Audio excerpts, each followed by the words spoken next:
Hello everybody, I'm Sean, and in today's video I want to talk about accepting your inner child. Now, what exactly is the inner child? The inner child is exactly what it sounds like. The inner child is a little child inside of you, and more so it's really just a part of us that we had,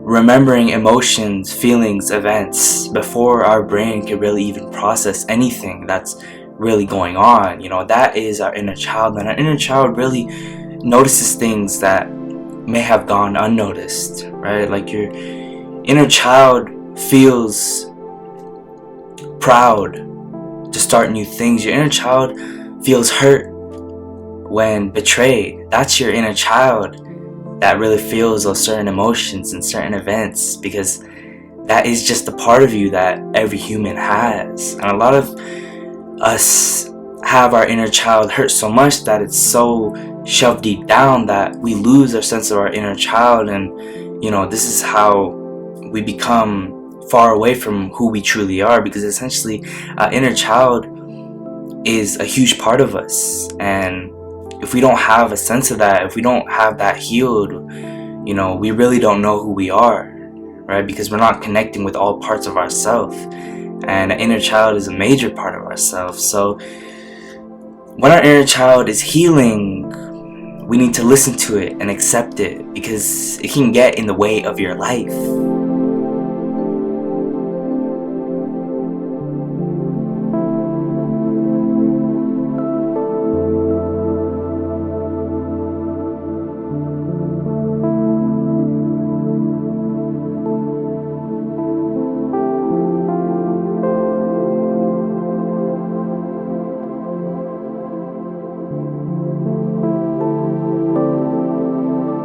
Your inner child, when you have a strong, calm sense of who your inner child is and you're healing it, you really know who you are and you're accepting yourself for who you are, right? So your inner child is very important, and a lot of times our inner child responds, to danger.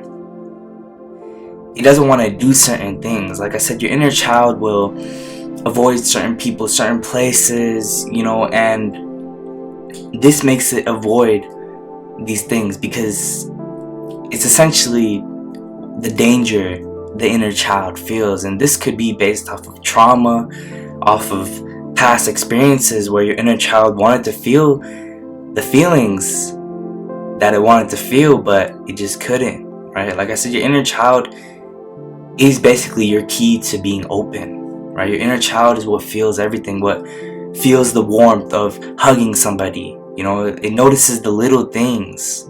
It's a form of gratitude to heal your inner child and have a connection to your inner child and accept your inner child, because that's all your inner child wants. It wants to appreciate life. It wants to, not only be so caught up in work, stress. That's your adult self, right? But your inner child wants to have fun, wants to relax, wants to just be, want to be free, right? But when your inner child goes through trauma and it doesn't get to feel the feelings it wanted to feel, love, peace, joy, from neglect, from trauma, from heartbreak, that can really affect you. So it's very important to recognize this and realize that your inner child can hold very strong memories from the past and strong emotions. And one of the reasons why a lot of people get stuck in the past is because of this, because they're not healing their inner child, right? That is, also another explanation to unresolved trauma. A lot of people who have unresolved trauma and they have kids, they end up abusing their kids because they never healed the inner child. So they want to, make their child feel what their inner child felt or feels right now.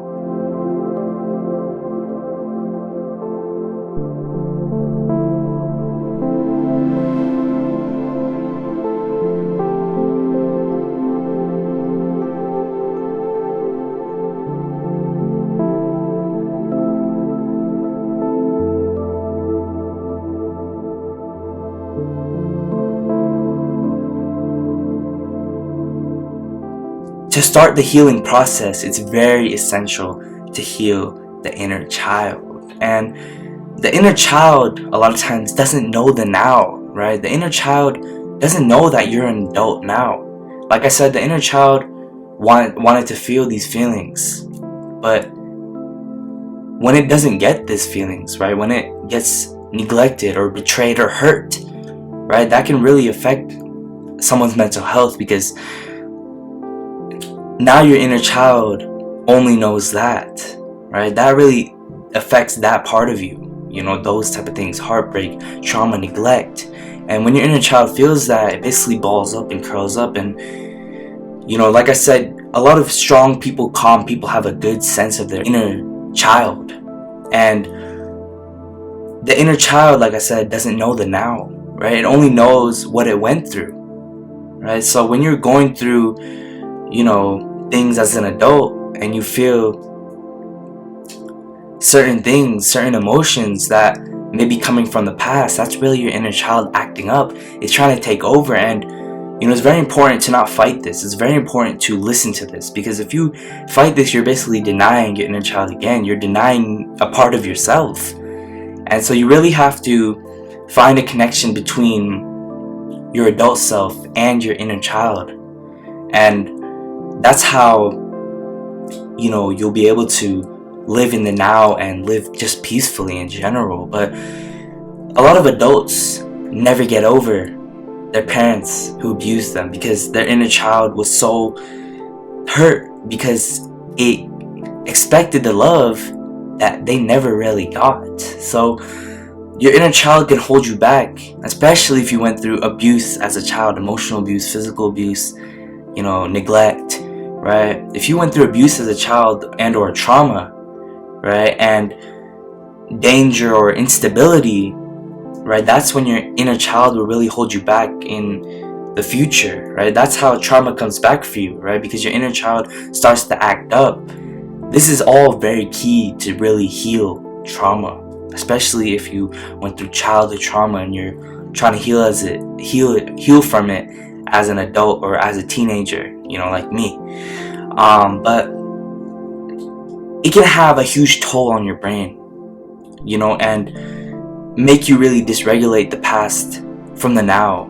You won't be able to separate the now from the past and the past from the now, because trauma, as I've talked about before, as research says, scientific research, that according to neurology, that when you go through trauma, a lot of brain damage can happen, right? Especially for the emotional centers. The limbic system in the brain can be heavily affected, because it's always being flooded with anxiety, with anger, with sensory overload, with overwhelming feelings through trauma. And from this, the hippocampus can get affected. And if you know what the hippocampus is the part of the brain that differentiates the past from the now. So a lot of adults have pain coming back for them, right? And they get stuck in the past because the inner child only knows what it went through. So it only knows the past. It only knows what it never got, because it was so hurt. So that's why, for parents, it's very important for your child to have the best life it can. Abuse can have such a major toll on children, and really just adults, possibly for their whole life. Some people never really get over it fully. They get over it, but some people are out here coping. Some people never even want to heal, right? They stay like that their whole life, and they essentially fail with their life. They don't live a good life. They end up becoming an abuser, and that's how the intergenerational cycle of abuse starts. And that's become a huge thing, sadly, in this world. So you must connect with your adult self, like I said, now, and your inner child, the past, and allow both to really just get along.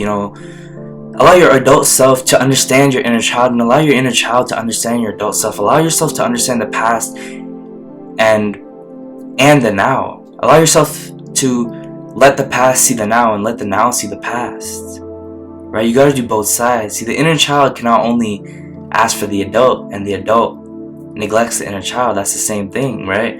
And vice versa. So you really just want to create a strong connection with your inner child, and that's how you really accept your inner child and heal your inner child, by just really accepting that, you know, it was hurts. It did go through something. Don't be in denial saying, oh, this is all bullshit. I don't care about my inner child. It's whatever. Because it's not whatever. You know, it's not going to therapy and, oh, I'm healed. It's not only that. It's not just taking medication and, oh, I'm okay now.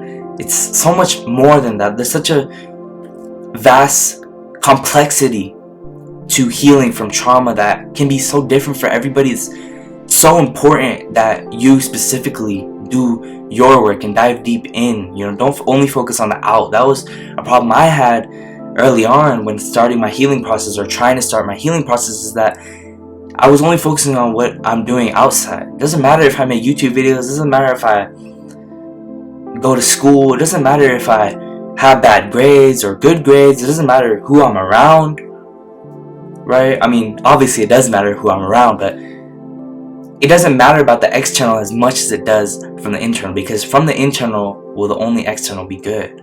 So the only time you'll be able to heal truly is when you start to focus on the inner, and really especially focus on your inner child. So your inner child, you know, might have so much pain dismissed, like I said, that you really have to be so open to your inner child and really just understand what it went through. And by doing this, you really heal past trauma, hidden pain, and really just open up to things and feelings that your inner child might have numbed up for, you know, who knows how long. That process might take long, but just know that it's always going to be worth it at the end of the day, right? Because it's better to be healed than to act as a victim for the rest of your life, saying, oh, I went through this, I suck, versus saying, no, it's okay that I went through this, I accept it, and it's time for me to move on.